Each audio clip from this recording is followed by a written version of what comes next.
E aí, pessoal, tudo bem? Então vamos lá para o PET 4, semana 1, segundo ano, Ética e Moral. Muitas pessoas acreditam que a ética e a moral têm a ver com a limitação da liberdade. Podemos achar que a moral nos impede de fazer alguma coisa que gostaríamos de fazer. Entendemos muitas vezes que a moral é um obstáculo ao nosso desejo. No entanto, esse conceito com esse significado é completamente equivocado, porque se dá à palavra um conceito contrário do verdadeiro. Ou seja, em outras palavras, a moral nada mais é que o esforço que fazemos o tempo inteiro para escolher o melhor caminho para a nossa vida, justamente por termos liberdade para isso.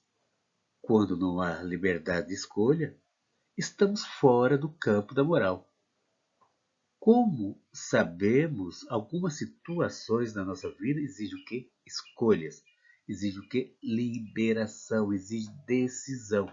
Poderíamos ir para cá e ir para lá, ir para frente ou recuar. E quando temos essa liberdade de escolha, significa o quê?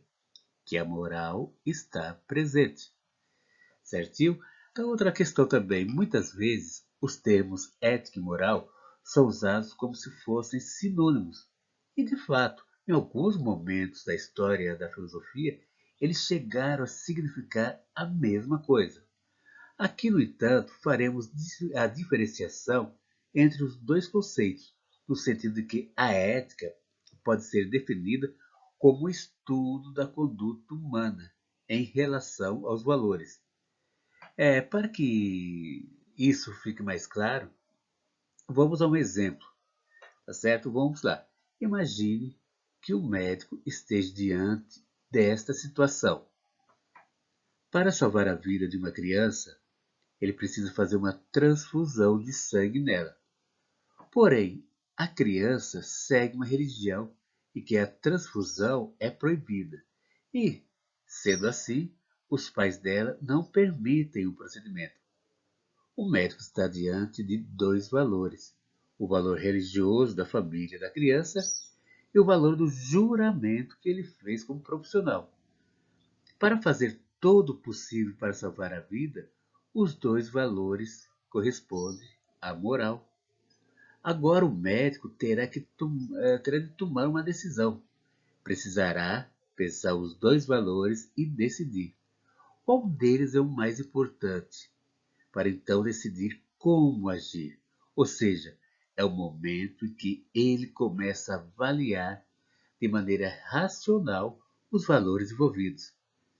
Então, a ética precisa de uma matéria-prima para poder ser aplicada. Precisa que existam valores estabelecidos.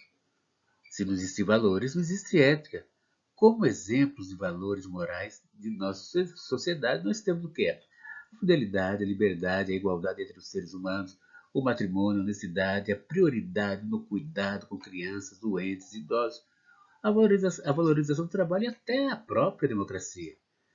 É claro que, muitas vezes, a própria ética põe em questão a verdade desses valores, mas sem um conjunto de valores, a ética não tem como exercer sua função de impedir quais atitudes devem ser tomadas. Levando-se em conta os valores que estão em jogo, é como se a ética fosse uma balança e os objetos nessa balança fossem as ações relativas aos valores. Tais valores representam todo o conteúdo moral. Vamos lá, a ética como uma balança. Outro exemplo que podemos dar para tornar a diferenciação entre ética e moral mais clara é o seguinte: imagine que você esteja em uma sala com 30 portas e cada uma delas corresponde a um valor moral. Agora imagine-se tendo que escolher, usando a razão, uma das portas para entrar. A sua escolha em relação a uma delas será uma atitude ética, porque você estará realizando uma ação, abrir uma porta, guiado pela comparação racional que você fez entre os valores ligados a cada porta. Agora imagine você nessa mesma sala, só que sem nenhuma porta. Você observa e não encontra absolutamente nada, né? Então você tem uma porta para escolher. Ora, se não existem portas, não pode haver escolhas entre elas. Da mesma forma que, se não existirem valores, não se pode decidir o que fazer eticamente. Ficou mais simples de entender? Então vamos continuando aqui. A origem da moral. A pergunta pela origem dos valores morais nos leva à pergunta pela própria origem das sociedades humanas. Isso porque toda organização humana só é possível se houver limitações entre seus membros, ou seja, coisas que são permitidas fazer e outras que não o são. O estabelecimento daquilo que é certo em determinado grupo humano depende de quê? De vários fatores, que ao longo do tempo constrói uma conduta moral específica. Então vamos lá, vamos tomar como exemplo o curioso caso do fato de a vaca ser um animal sagrado para boa parte da Índia. Então causar qualquer tipo de mal a uma vaca na Índia é tido por parte dos indianos como algo extremamente imoral. Pode parecer algo sem sentido, mas a razão de ser assim é que, dentro da concepção religiosa dos indianos, a vaca representa a própria bondade, porque além de ser um animal pacato, dela se retira o leite, que compõe de maneira tão nutritiva a dieta humana. Além disso, a maior parte das religiões que são seguidas na Índia, quando não obrigam, pelo menos recomendam o vegetarianismo. Portanto, a vaca passa a representar esse ideal religioso de respeito entre todos os seres vivos e a preservação da harmonia deles com os seres humanos.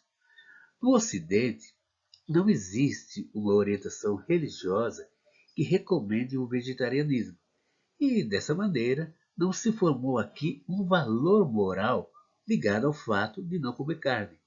Assim, a origem da moral e dos valores está diretamente ligado àquelas condutas que se mostraram eficientes para o bem de uma sociedade. As diversas culturas têm histórias próprias e se diferenciam quanto à religião, conduta geográfica, misturas étnicos, avanços artísticos e tecnológicos. Enfim, se diferenciam por muitos aspectos. Essas histórias próprias de cada cultura, esses aspectos característicos, é que vão originar, como vimos no exemplo citado, conjunto de regras morais adequadas a cada situação de existência das sociedades humanas. Senso moral, certo? O senso moral faz com que o indivíduo age imediatamente quando ele deseja ajudar o próximo, ao sentir empatia e para se sentir bem em relação aos seus valores. Entre os sentimentos abordados pelo senso moral estão justamente o desejo de ajudar o próximo, e a empatia, como foi colocado, e o não cometimento de atos ilícitos. O senso moral está lado a lado com a ética, afinal, ela é um dos pilares para a relação entre as sociedades. Por meio dessa ação, os valores morais são cumpridos, levando-se em conta as camadas e setores sociais. Exemplos de situações que exprimem o senso moral de uma pessoa são quando há uma atitude impensada ou por impulso, aquela tomada por uma forte emoção, mas que depois causa arrependimento, culpa ou remorso, bem como o sentimento de horror por conta da violência em determinadas situações, como assassinatos, estupros, etc., que vemos constantemente na televisão. Certo? Então, continuando. É, vou falar a consciência moral. Na realidade, pessoal, há uma diferença entre o senso moral e a consciência moral. A dúvida, a dúvida. Porque o senso moral é caracterizado, como colocamos aí, pelo sentimento e ação imediata, proveniente das emoções que são desencadeadas pelos valores morais do indivíduo. Já a consciência moral, ela está atrelada com a ponderação sobre qual ou quais decisões ou decisão o indivíduo deve tomar, com base no seu comportamento e dos outros. No caso, a consciência moral, ela obriga que o indivíduo seja o responsável por suas ações, assumindo as consequências delas. O discernimento promove a relação entre meios e fins que auxiliam na diferença de reações morais e imorais. Um exemplo é quando uma pessoa encontra a carteira com dinheiro dentro de outra pessoa na rua e a devolve para o dono. Tal atitude mostra que a pessoa fez uso de sua consciência moral para fazer o que ela acredita, estar de acordo com seus valores, além de assumir totalmente as consequências do ato que ocorreu. Certinho? Agora vamos lá, juízo de fato. O que vai ser juízo de fato e juízo de valor? Vamos falar de juízo de fato. O juízo de fato ele trata da avaliação criada a partir de uma realidade vivida. Refere-se o quê? Às coisas de modo objetivo. Por isso, os juízes de fato são descritivos, isto é, são afirmações que se propõem a descrever algum aspecto da realidade. Por exemplo, quando dizemos a neve é fria, o que se nota é que estamos retratando a realidade de maneira factual, sem que haja interferência de quaisquer valores ou percepções individuais. Aquele menino está chorando, então não estou simplesmente tô relatando o fato, tá certo? Agora, quanto ao juízo de valor, por sua vez, ele trata da avaliação criada a partir dos nossos gostos e percepções individuais. Por isso, pode resultar numa avaliação pejorativa e ter por base fatores culturais, sentimentais e ideológicos. Por exemplo, quando dizemos esta roupa é linda, olha só, estamos já adjetivando é linda. O que se nota é que linda é um valor atribuído à roupa de acordo com a nossa percepção individual, que, portanto, tem caráter subjetivo.